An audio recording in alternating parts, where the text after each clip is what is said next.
Macho Mandalorian is here! Oh, yeah!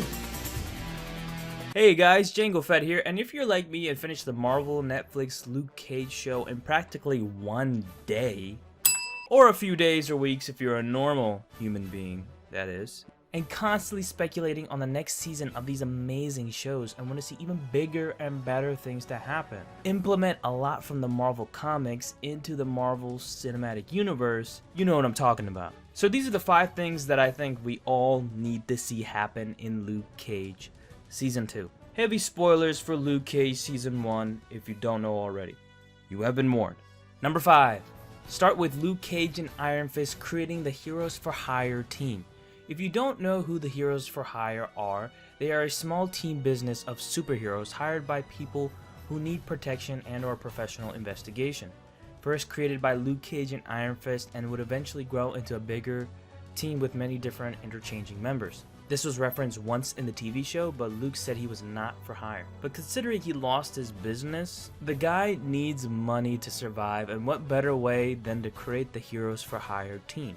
Number 4. Have Jessica Jones be heavily involved in the show, unlike the first season. This was definitely the one aspect I was disappointed with Luke Cage Season 1.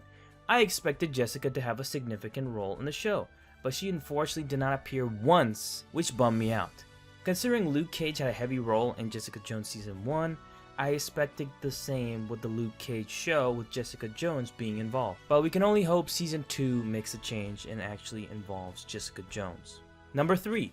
Bring back Cottonmouth. Look, I know it sounds crazy, but hear me out. Mahershala Ali was great as Cottonmouth. Many people actually debate about that. But he wasn't the true Cottonmouth we know from the comics, and unfortunately taken out by his sister and later desecrated by Shades. So I was thinking to myself, Shades punched him in the head, possibly in the mouth. So Cottonmouth in the comics actually has these enlarged teeth. So I'm thinking in some way he could have these crazy looking teeth put in and revived in some way. Look, crazier things have happened in the MCU, people. Plus, I would love to see him make a comeback and take a chomp at his cousin, Mariah Dillard. That would be sweet. Number 2, bring in a big time villain like Moses Magnum in Luke Cage's world. Personally, I don't know too much about Luke Cage lore, but from what I read about this particular villain, he seems very interesting and would be even bigger than Willis Stryker was in the show.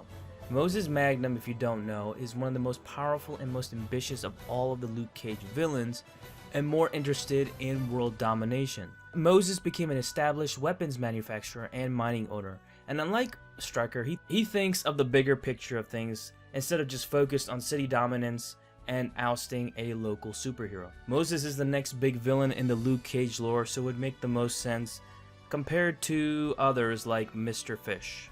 Good God. And number 1, bring in a big time MCU hero like Tom Holland Spider-Man or Chris Evans Captain America. This would be huge for the Netflix series to actually include this connectivity, to include a famous hero from the films into the TV series. I'm not saying they should be in the show heavily, but include them once with Luke Cage side by side. Spider-Man and Captain America have a big time involvement with Luke Cage's world and appeared in many Avengers titles. During the Civil War storyline, Luke Cage was a heavy backer to Captain America's side. So it would be cool to see Cap ask him to join his team and see Luke Cage accept without question. Out of all the things I want to see, this one I know in some way this is probably the most impossible out of all of them, but I think it's pretty cool to think about and wishful thinking. So that is my top 5 list. Let me know what you guys think should be included in Luke Cage Season 2 in the comment section down below. And don't forget to check out my Luke Cage review, as well as Jessica Jones and Daredevil Season 2 reviews. I'll put links for those down below in the description. And thank you guys so much for watching. Don't forget to please press that like button and subscribe to my channel, Django Fett, and I'll see you guys next time. Peace.